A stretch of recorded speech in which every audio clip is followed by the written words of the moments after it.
کسی گاؤں میں ایک بڑا زمیندار رہتا تھا۔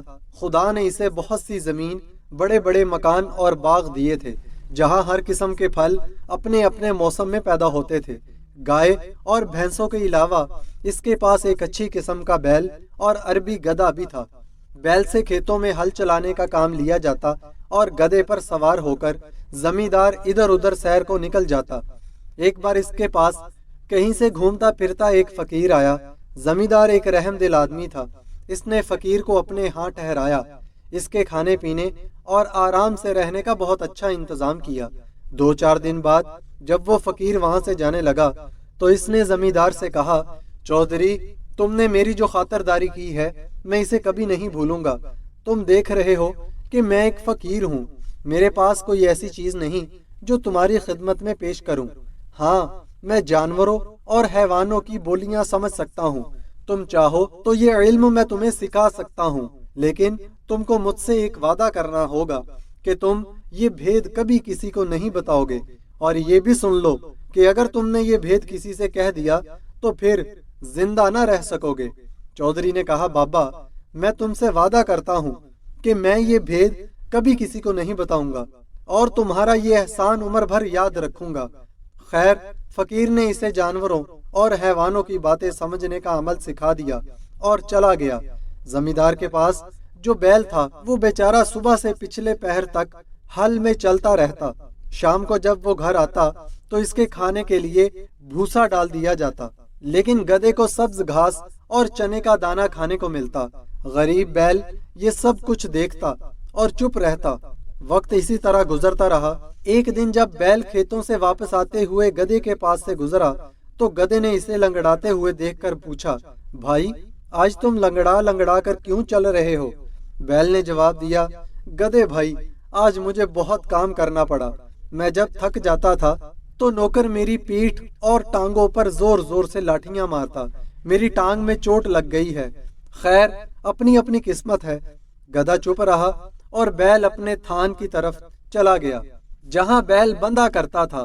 وہاں زمیندار کو اپنے نوکر کے لیے گھر بنوانا تھا۔ کچھ دنوں کے بعد زمیندار نے بیل کے لیے بھی گدھے کے پاس ہی کھرلی بنوا دی۔ جب دونوں کو وقت ملتا ایک دوسرے سے باتیں بھی کر لیتے۔ ایک روز بیل کو اداس اور خاموش دیکھ کر گدھے نے اس سے پوچھا، بیل بھائی، کیا بات ہے؟ آج تم چپ چپ کیوں ہو؟ کوئی بات ہی کرو۔ بیل نے کہا، گدھے بھائی، کیا بات کروں؟ آج پھر بڑی لاٹھیاں پڑی ہیں۔ گدھا کہنے لگا، بیل بھائی، سچ جانو، تمہاری جو درگت بنتی ہے وہ دیکھ کر مجھے بہت دکھ ہوتا ہے، لیکن مجھے افسوس ہے کہ میں تمہارا دکھ بانٹ نہیں سکتا۔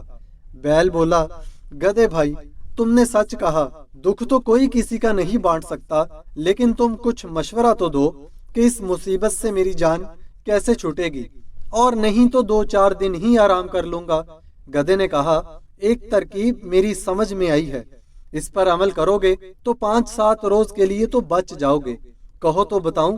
بیل بولا، نیکی اور پوچھ پوچھ، بتاؤ کیا ترکیب ہے۔ گدھے نے بتایا، تم یہ کرو کہ جب ہل والا تمہیں ہل میں جوڑنے کے لیے لینے آئے تو تم آنکھیں بند کر کے کھڑے ہو جانا، وہ تمہیں کھینچے تو تم 2 قدم چلنا اور ٹھہر کر گردن ڈال دینا۔ پھر بھی اگر اسے رحم نہ آئے تو کھیت پر لے ہی جائے تو کام نہ کرنا اور زمین پر بیٹھ جانا، کیسا ہی مارے پیٹے ہرگز نہ اٹھنا، گر پڑنا، پھر وہ تمہیں گھر لے آئے گا۔ گھر لا کر تمہارے آگے چارہ ڈالے تو کھانا تو ایک طرف رہا، تم اسے سونگنا تک نہیں۔ گھاس دانا نہ کھانے سے کمزوری تو ضرور آ جائے گی، مگر کچھ دن آرام بھی مل جائے گا، کیونکہ بیمار جانور سے کوئی محنت نہیں لیا کرتا۔ لو، یہ مجھے ایک ترکیب سوجھی تھی، تمہیں بتا دی، اب تم کو اس پر عمل کرنے یا نہ کرنے کا اختیار ہے۔ اتفاق سے زمیندار جو اس وقت ان کے پاس سے گزرا تو اس نے ان دونوں کی باتیں سن لی اور مسکراتا ہوا ادھر سے گزر گیا۔ چارے بھوسے کا وقت آ گیا تھا۔ نوکر نے گدھے کے منہ پر دانے کا توبڑا چڑھایا اور بیل کے آگے بھی چارہ رکھ دیا۔ بیل 2 ایک منہ مار کر رہ گیا۔ اگلے دن ہل والا بیل کو لینے آیا تو دیکھا کہ بیل بیمار ہے، رات کو کچھ کھایا بھی نہیں۔ نوکر دوڑا ہوا مالک کے پاس گیا اور کہنے لگا، نہ جانے رات بیل کو کیا ہوا، نہ کھاتا ہے نہ پیتا ہے، اور آج مجھے پورے کھیت میں ہل چلانا ہے۔ کہو تو باغ میں سے دوسرا بیل لے آؤں زمیندار نے بیل اور گدے کی باتیں تو سن ہی لی تھیں، دل میں بہت ہنسا کہ گدے نے خوب سبق پڑھایا ہے۔ زمیندار ہل والے سے بولا، دوسرا بیل لانے کی کیا ضرورت ہے، گدے کو لے جاؤ، ہل میں لگا کر کام نکال لو۔ گدے پر مصیبت آ گئی۔ پہلے تو دن بھر تھان پر کھڑے کھڑے گھاس کھایا کرتا تھا، اب جو صبح سے بل میں جاتا تو شام تک سانس لینے کی مہلت نہ ملی۔ دم بھی موڑی گئی، ڈنڈے بھی پڑے۔ سورج ڈوبنے کے بعد جب گدھا لوٹ کر اپنے تھان پر آیا تو بیل نے اس کا بہت شکریہ ادا کیا اور کہنے لگا، بھیا تمہاری مہربانی سے آج مجھ کو ایسا سکھ ملا کہ ساری عمر کبھی نہیں ملا تھا، خدا تم کو خوش رکھے۔ گدھا کچھ نہ بولا، وہ اس سوچ میں تھا کہ اگر 2-4 دن یہی حال رہا تو میری جان ہی چلی جائے گی۔ اچھی نیکی کی کہ اپنے آپ کو مصیبت میں پھنسا دیا۔ دوسرے دن پھر ہل والا گدھے کو لے گیا اور شام تک اسے ہل میں لگائے رکھا۔ جب گدھا تھکا ہارا واپس آیا تو بیل نے پھر اس کا شکریہ ادا کیا اور خوشامد کی بات کرنی چاہی۔